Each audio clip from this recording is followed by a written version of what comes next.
Salut les amis, bienvenue sur Jouer avec la vie. Dans cette nouvelle vidéo, on parle de mon défi qui consistait à aller en centre de méditation Vipassana et je suis très heureuse de vous faire un partage de mon expérience parce que ça s'est super bien passé et surtout ça a été une expérience hyper intense.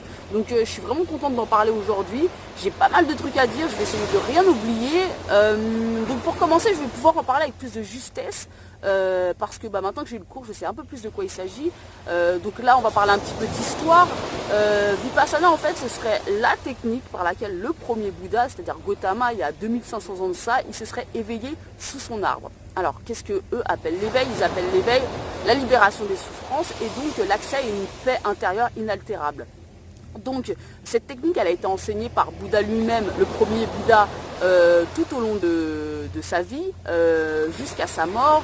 Et cette technique elle a persisté un petit peu à travers les siècles dans le monde indien après la mort de Bouddha jusqu'à s'éteindre. Et il y a un pays donc, qui est la Birmanie où la technique a continué de se transmettre d'enseignant en enseignant jusqu'au fameux Esen Goenka, qui est un birman d'origine indienne, qui a eu accès à cette technique et qui, après avoir été formé, est devenu enseignant et l'a réintroduit dans le monde indien il y a quelques décennies de ça. Donc alors Esen Goenka, il est décédé il y a quelques années, mais il n'y a pas très longtemps. Et pareil, il a enseigné toute sa vie cette technique. Les cours aujourd'hui, ils sont donc donnés en centre. Dans le monde entier, il y a des centres dans le monde entier, ils sont donnés par Esen Goenka lui-même par audio. Donc, alors après, en fonction des pays, tu as des traductions. Donc ça, c'est pour voilà, la partie un petit peu historique de Vipassana. Ensuite, on va parler, alors il faut que je reprenne j'ai trop de trucs à dire. Le planning, voilà, oui, comment se passer une journée type Vipassana. Alors, toutes les journées se répètent, de toute façon, c'est pas compliqué, tu fais la même chose tous les jours. C'est-à-dire à peu près méditer, manger et dormir, grosso modo. Tu te lèves à 4h du matin, tu as un petit gong qui vient te réveiller. 4h30, 6h30, première méditation dans ta chambre, ou ce que eux appellent le hall. Le hall, c'est la grande salle de méditation où tout le monde vient méditer, où il y a certaines heures dans la journée qui sont obligatoires dans le hall pour tout le monde. C'est-à-dire tout le monde, c'est les élèves, les enseignants, mais aussi les servants, ce qu'ils appellent les servants, ceux qui sont là pour le service, voilà, qui aident bénévolement. Donc 6h30 c'est le petit déjeuner, ensuite 8h, 9h, heure obligatoire dans le hall pour tout le monde de méditation, 9h, 11h30 en fonction des instructions de ton enseignant, soit tu peux méditer dans ta chambre, soit tu peux méditer dans le hall. Généralement ce qui se passait c'est qu'on avait une petite heure d'instruction, de nouvelles instructions pour nous guider, donc voilà la première heure, et après en fait ils nous laissaient aller dans nos chambres pour méditer quoi. Ensuite, tu as le repas du midi, donc à 11h30. À 13h, 14h30, nouvelle méditation, soit dans ta chambre, le hall. 14h30, 15h30, méditation obligatoire dans le hall. 15h30, 17h, nouvelle méditation dans ta chambre ou dans le hall. 17h, pardon, c'est l'heure du thé et des fruits parce que tu n'as pas de dîner, en fait, tu n'as qu'un petit déj et un déjeuner parce qu'en fait, le but, c'est quand même que tu sois léger pour pouvoir méditer au mieux. Donc 18h tu as une nouvelle méditation obligatoire jusqu'à 19h, tout le monde dans le hall, et à 19h tu as un discours chaque soir d'1h30 par Esen Goenka en fait, qui te parle de la technique, qui te raconte des anecdotes, voilà, qui te guide un peu. Alors c'est pas les instructions à proprement parler pour la technique, mais c'est voilà, un discours autour de Vipassana. Donc ensuite après ça tu as une petite demi-heure de 20h30 à 21h avant d'aller te coucher, de nouvelles méditations dans le hall. Alors voilà, pourquoi j'ai donné tout le planning comme ça en détail, c'est parce qu'en fait c'est pour que vous preniez conscience à quel point c'est de la méditation tout au long de la journée. J'ai répété beaucoup le mot méditation parce qu'en fait de 4h à 21h tu fais que ça. Si tu es sérieux et que tu médites vraiment tout au long de ta journée, tu médites, je sais pas, 12-13 heures, quelque chose comme ça quoi, c'est juste fou. Donc voilà, ça c'est pour le planning. Et d'ailleurs j'ai constaté un truc assez intéressant, c'est que par rapport à mon défi que je m'étais lancé sur l'autodiscipline, j'ai constaté que le fait d'avoir des horaires très stricts chaque jour pour faire telle ou telle chose, et ben en fait c'était pas incompatible avec le fait de lâcher prise, parce que là en fait j'étais dans un grand lâcher prise. Alors peut-être parce qu'en fait y a tout qui est fait pour te prendre en charge en fait, mais quoi qu'il en soit, ouais, j'avais des horaires stricts et pourtant j'étais dans une détente intérieure incroyable quoi. Donc c'est bien, c'est pas incompatible le fait d'avoir un planning, de se discipliner et d'avoir des horaires stricts. Bref, donc ça c'est pour le planning. Ensuite, on va parler donc à proprement parler de la technique Vipassana. La technique Vipassana, elle se passe en 3 étapes. La première étape, c'est ce qu'ils appellent Shila. Shila, c'est la partie morale en fait. C'est simplement le fait de respecter quelques principes de base qui sont, je ne sais plus exactement, mais ne pas tuer, ne pas mentir, ne pas voler, enfin voilà les principes moralistes de base. Ensuite, tu as la deuxième partie qui s'appelle Samadhi. Et Samadhi, en fait, ils t'apprennent à te concentrer sur l'air qui entre et qui sort de tes narines, sur vraiment ta respiration, mais dans une zone très petite, donc vraiment au niveau des narines, tout simplement pour apprendre à ton esprit à se focaliser en fait. C'est pour aiguiser ton esprit. Ça c'est la deuxième partie. Ensuite tu as la troisième partie qui est à proprement parler la technique Vipassana qui s'appelle Panya. Et cette partie-là, en fait, c'est voilà, tout l'intérêt de Vipassana. C'est une technique qui est basée sur les sensations du corps. Donc, le but, c'est de checker ton corps, c'est de déplacer ta conscience de la tête aux pieds et des pieds à la tête sur chaque parcelle de ton corps et de sentir les sensations qui se produisent. Alors, le but de tout ça, c'est quoi? Le but, c'est de te faire prendre conscience que ce que tu considères comme être de la matière, comme être de la densité, bah, en fait, c'est en perpétuel changement, c'est en perpétuel mouvement, que des sensations apparaissent à chaque instant sur tout ton corps, naissent et disparaissent. Le but, c'est vraiment de te faire prendre de ce qu'on appelle l'impermanence dans le bouddhisme, c'est de te faire prendre conscience de ça pour t'ancrer vraiment dans le présent et te faire accéder à une vérité, par l'expérience. Donc ça c'est vraiment la technique à proprement parler. Donc tu fais ça tout au long de la journée, c'est-à-dire tu checkes ton corps, tu checkes les sensations. Ce qui se passe, c'est qu'au début tu vas accéder à des sensations qui vont être un peu des sensations dans la lourdeur entre guillemets, c'est-à-dire des douleurs, par exemple des douleurs aux jambes, au dos, parce qu'en fait il ne faut pas oublier que pendant toutes ces heures de méditation tu es assis. Et quand tu n'as pas l'habitude, bah, au bout de 30 minutes, en fait, tu as tout ton corps qui commence à te faire souffrir, quoi. Et en fait, les premiers jours, ils te laissent bouger un peu autant que tu veux. Donc c'est vrai que dans la salle, le hall, on entend beaucoup bouger.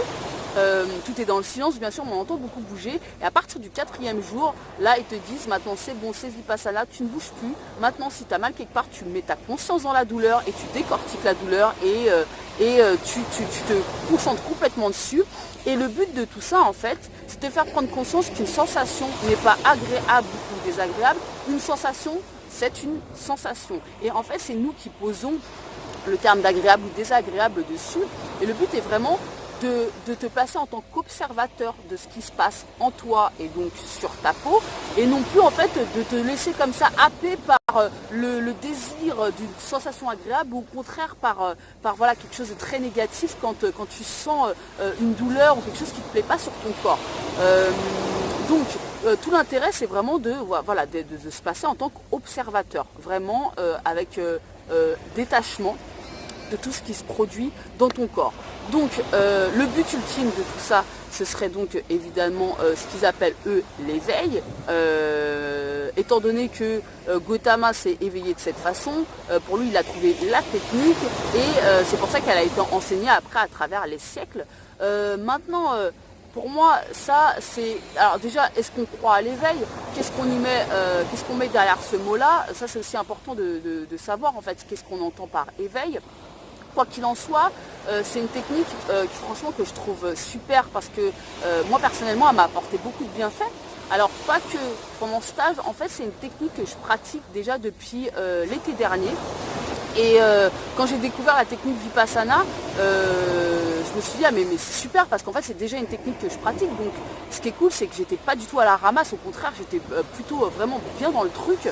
Et effectivement depuis l'année dernière, ça m'a vraiment appris à me placer en tant qu'observatrice et à me détacher de ce qui se passait en moi, notamment de façon émotionnelle. C'est-à-dire que là où certaines fois je me serais peut-être emportée de colère, même si ça arrive encore, ou j'aurais explosé de tristesse pour une quelconque raison, j'ai vraiment appris à observer ce qui se passait intérieurement et à prendre plus de recul et à pouvoir permettre à ces émotions finalement de se libérer plus facilement, parce que ce qu'il y a, c'est que souvent en fait quand on se laisse complètement envahir comme ça, on n'est plus maître de soi en fait. Donc c'est là où en fait il y a quand même beaucoup de sagesse dans cette technique. Alors là je parle du côté émotionnel, hein, mais même tout ce qui va se passer au niveau de ton corps, effectivement, plus les jours vont passer, plus tu vas ressentir des sensations subtiles.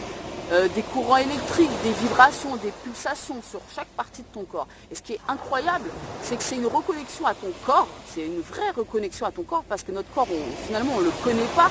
Et c'est une reconnexion à lui, mais c'est aussi une reconnexion à tes autres corps, à tes corps plus subtils, à ton corps énergétique. Et ça, j'ai trouvé ça incroyable. Et aussi, en tout cas pour ma part, c'était comme une réconciliation entre mon mental et mon corps. En fait, c'est un peu comme s'ils se découvraient, ils se connaissaient pas, ils sont là ensemble, ils sont voilà dans une même aventure comme ça. Et c'est un peu comme si ils se connaissaient pas quoi. Et là j'ai eu l'impression, ils se sont dit ah salut, ça va, t'es là toi aussi. Et donc ça j'ai trouvé ça assez super. Moi ça m'a vraiment permis de me reconnecter en profondeur à plein de parties de mon être. J'avais donc déjà entamé ce travail. Donc pour moi c'était en fait c'était à la suite d'un processus déjà qui avait commencé à être fait. Donc n'empêche que c'est quand même assez difficile en fait, hein, parce que quand on n'a pas l'habitude de méditer toute la journée, même quand on a l'habitude de méditer, c'est franchement hyper dur de méditer autant que ça. Moi j'ai vu des femmes craquer, j'en ai vu une notamment qui au bout de quelques jours, alors c'est dans un super cadre en fait, c'est nature, on peut faire des balades, alors on est en prison dans ce cadre mais on peut quand même se balader, c'est assez génial. Et je l'ai vu un peu au loin cette femme se mettre à exploser en sanglots, elle pleurait, elle était en mode il y avait des trucs qui étaient remontés, enfin c'était les grandes eaux quoi. Et du coup voilà, c'est quand même une expérience qui est intense et qui n'est pas facile. Les 2 premiers jours, il y a des désistements, moi j'ai vu des femmes qui, voilà, il y en a eu 2-3 qui sont parties quoi. Donc c'est pas évident. Maintenant pour ma part, je sais que la méditation c'est vraiment une activité que j'aime énormément, je prends vraiment beaucoup de plaisir à méditer. Du coup, j'étais voilà, un petit peu entre guillemets dans une zone de confort. Maintenant, j'avais jamais connu l'expérience de méditer autant, donc ça m'a apporté voilà, quelque chose, un peu une étape supplémentaire dans ma pratique méditative.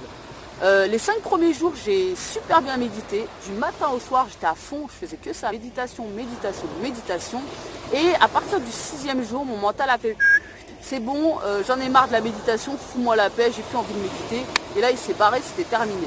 Donc, je me suis dit ok c'est pas grave, voilà, la moitié du stage j'étais vraiment à fond méditation et l'autre moitié j'étais dans la détente on va dire, en mode je profite quoi, intérieurement et voilà de la vie un peu tranquille au calme là-bas.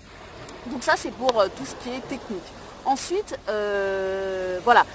les bienfaits de cette technique, je pense que là encore ça va dépendre de chaque personne, de l'expérience de chaque personne, on est trop différents pour parler de choses similaires. Alors si, évidemment en fait, c'est quand même une technique qui est censée t'ancrer dans le présent et te faire prendre conscience des sensations de ton corps. Donc oui, quand tu vas discuter avec quelqu'un, tu vas avoir des sensations similaires.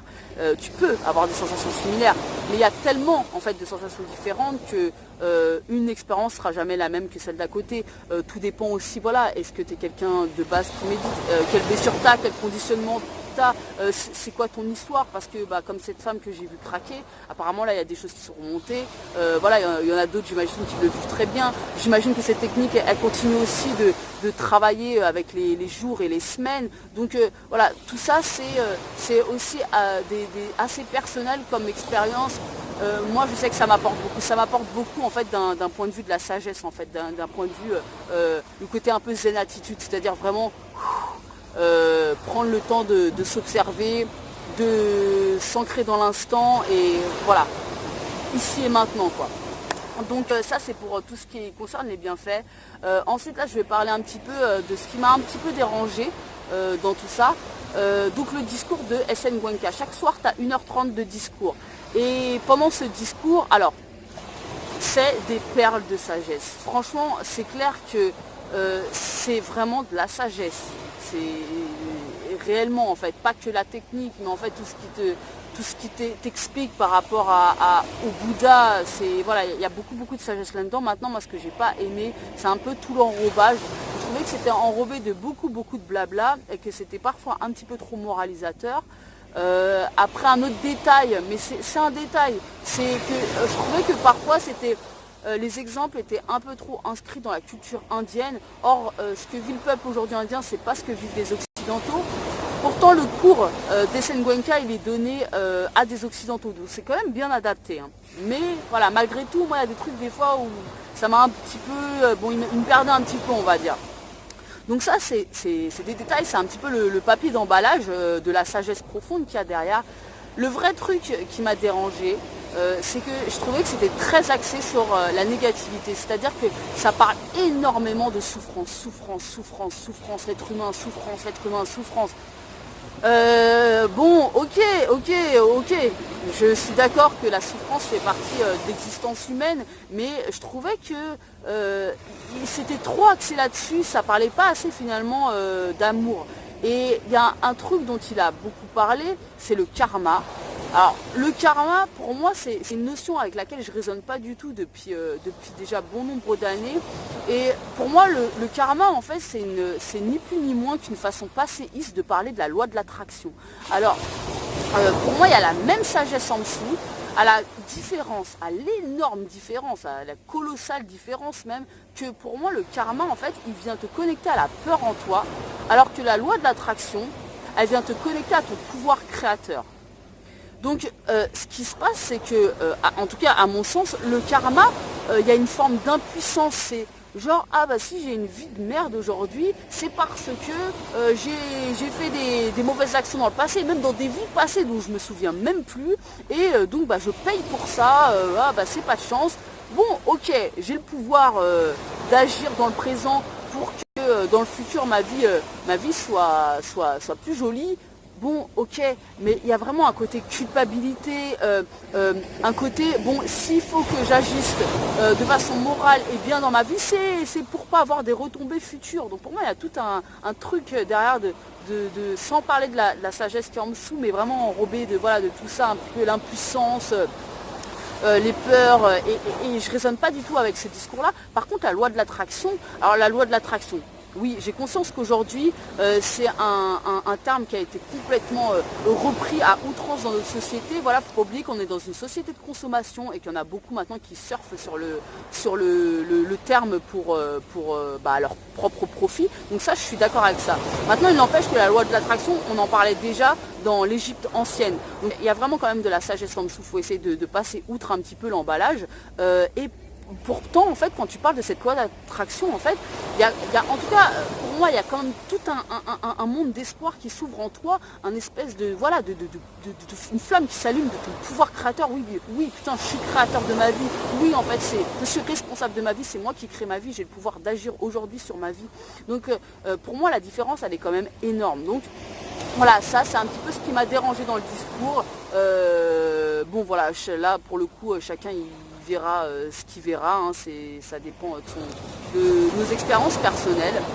Donc ça c'est un peu pour le discours. Après justement pour parler un petit peu du côté spirituel de cette technique, je ne vais pas rentrer dans les détails parce que comme je l'ai déjà dit, la spiritualité pour moi c'est quelque chose qui est super intime.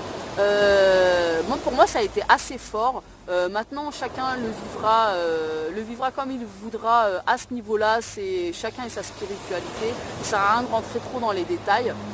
Et je voulais parler d'un truc en fait qui est peut-être en fait finalement le truc qui m'a le plus marqué dans Vipassana, c'est le fameux silence en fait. Ils appellent ça le noble silence. Et t'es pendant 10 jours. Alors, femmes et hommes sont séparés. On est séparés pour tout, on est séparés pour manger, les douches, les dortoirs. Et même dans le hall en fait, t'as une partie où les femmes méditent avec l'enseignante femme. Et une partie où les hommes méditent avec l'enseignant homme. Et donc en fait, il y a le silence pendant 10 jours qui règne dans le centre. Donc déjà c'est assez impressionnant parce que quand t'as pas l'habitude de ça, bah ouais c'est quand même assez fort comme expérience. Et en fait j'ai découvert un truc incroyable. J'étais avec toutes ces femmes. Je connaissais pas leur nom, je connaissais pas leur personnalité, je connaissais même pas leur sourire. Des fois il y a des petits regards furtifs. Mais j'ai découvert en fait que tu peux devenir intime avec une présence. En fait on était tellement, mais je me sentais tellement liée à toutes ces femmes. Mais c'était incroyable, c'était hyper fort. C'était vraiment une présence intime, c'était vraiment ça. Et je me souviens d'un truc, le 4e jour, on t'apprend, tu as les instructions par Goenka à proprement parler de Vipassana, la technique, c'est-à-dire la dernière partie qui est Panya. Et pendant 2 heures, le mec te parle, et il a une voix qui est hypnotisante. Et on était tous en méditation dans la salle, et je pense qu'on était tous en transe. Pendant 2 heures, le gars, il hypnotise, quoi. Et quand on est sorti de la salle, il y avait un calme d'une profondeur. Alors oui, on était dans le silence tout le temps et dans le calme tout le temps, mais là, en fait, j'ai senti que c'était un calme intérieur. On était toutes profondément dans le silence. C'était incroyable, c'était magique comme moment. C'est un truc qui restera gravé dans mon cœur, quoi. C'était ouf. Et ce qui est assez énorme, c'est que le 9e le dernier jour, le 10e jour, on t'autorise à nouveau à parler. En fait, on casse le noble silence. Pourquoi? C'est pour que tu te réadaptes en fait un petit peu à la vie que tu vas retrouver un petit peu en société. Donc c'est un peu l'intermédiaire. Et là, c'était trop beau en fait. C'était trop magnifique. Tu as vécu une expérience hyper intense. C'est juste super fort ce qui s'est passé pendant 10 jours.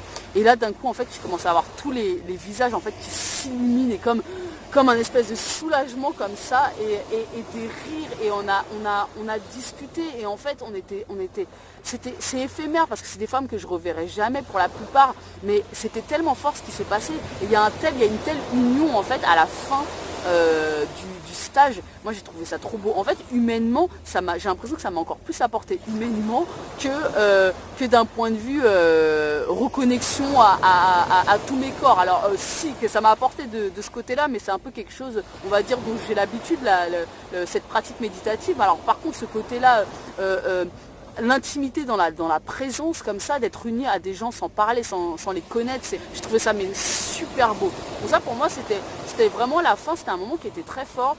En plus, pendant les 10 jours, moi j'ai eu aucun problème de remontée d'émotions. Alors j'ai eu des rêves, des visions, des choses comme ça, mais j'ai pas eu de remontée émotionnelle. J'étais vraiment dans un bien-être pendant tout le long de ce stage. Et le 10e jour, en fait, alors je sais pas si c'est parce que c'est la fin qui arrivait, mais j'étais à fleur de peau en fait. Toute la journée en fait j'avais envie de pleurer, mais pas pleurer de tristesse. Il y avait vraiment un truc où j'étais comme ça hyper sensible, à fleur de peau. Et il y avait tout ce truc là comme ça, ce mouvement qui s'est créé avec toutes les femmes qui étaient là et c'était juste trop beau en fait. C'est vraiment magnifique. J'étais quand même un peu triste de quitter le stage. Donc voilà, je pense que j'ai fait à peu près le tour de tout ce que j'avais à dire. J'ai parlé très vite, j'en suis désolée, mais j'avais trop de trucs à dire. Je sais qu'il y a des amis à moi qui sont intéressés par aller en méditation Vipassana. Donc en fait, si vous voulez me poser des questions, franchement, n'hésitez pas. J'ai peut-être oublié des trucs, j'y répondrai avec plaisir.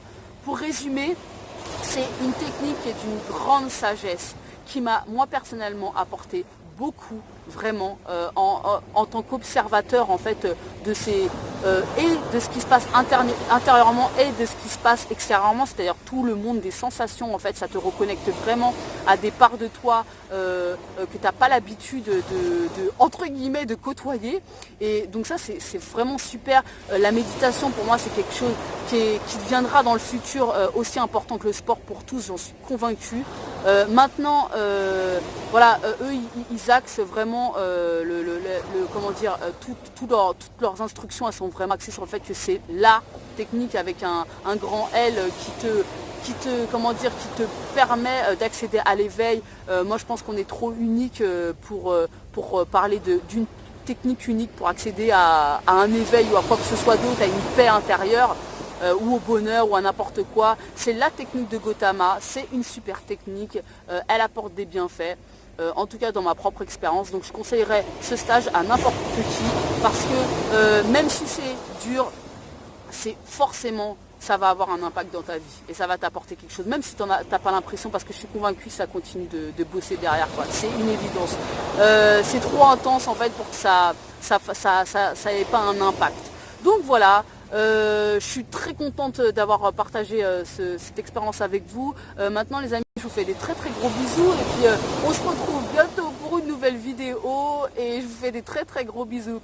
Ciao les amis.